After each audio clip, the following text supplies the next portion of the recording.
on a un homme qui s'appelle Tristan Harris, qui était au cadre chez Google, qui a fini par quitter Google en raison de la question des algorithmes mis en place justement par ces réseaux, et qui nous avait expliqué que, la version chinoise de TikTok, donc la version domestique, on va dire, du réseau social, d'abord, quand vous avez moins de 14 ans, elle est limitée à 40 minutes par jour. Ensuite, 40 minutes. Par ailleurs, le réseau est inaccessible entre 22h et 6h du matin.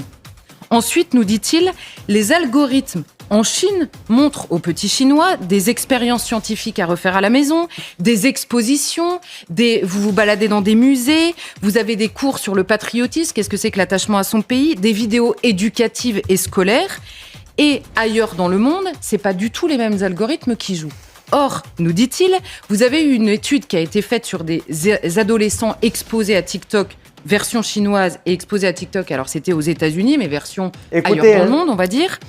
Et au terme d'une année passée sur TikTok, les enfants en Chine, quand on leur disait quelle est la carrière dont vous rêvez, répondaient majoritairement astronaute. Et aux États-Unis, ils répondaient quoi ? Influenceurs sur les réseaux sociaux.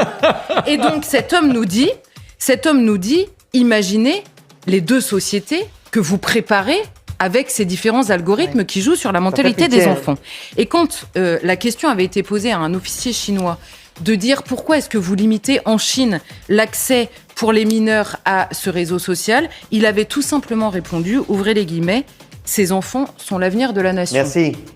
Comprenez qu'il avait parfaitement conscience de l'influence de ces réseaux sur les enfants. La deuxième chose qu'aurait dû nous alerter, c'est une enquête, plusieurs enquêtes d'ailleurs du New York Times, sur la manière dont les PDG de la Silicon Valley se comportaient eux-mêmes avec leurs enfants par rapport au réseau. Ce qu'on apprend dans ces enquêtes, c'est très simple. Tous les PDG de la Silicon Valley interdisent catégoriquement l'accès à leurs propres réseaux sociaux à leurs enfants. Ils savent eux aussi pourquoi ils le font.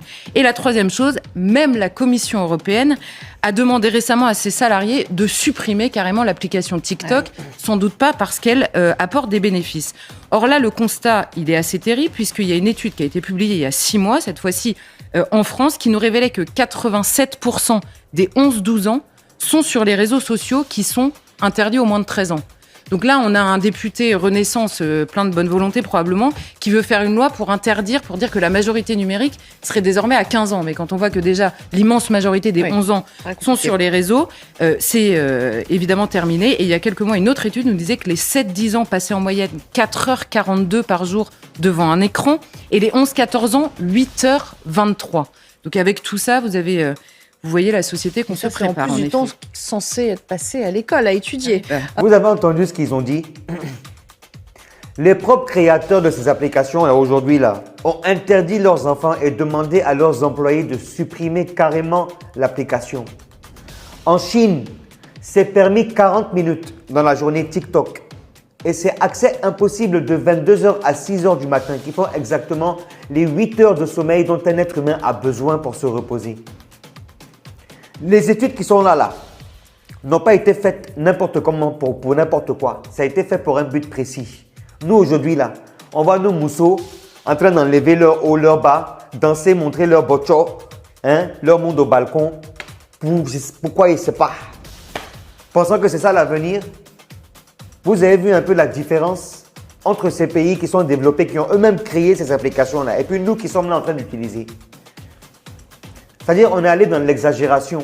On ne veut plus même aller à l'école. C'est TikTok.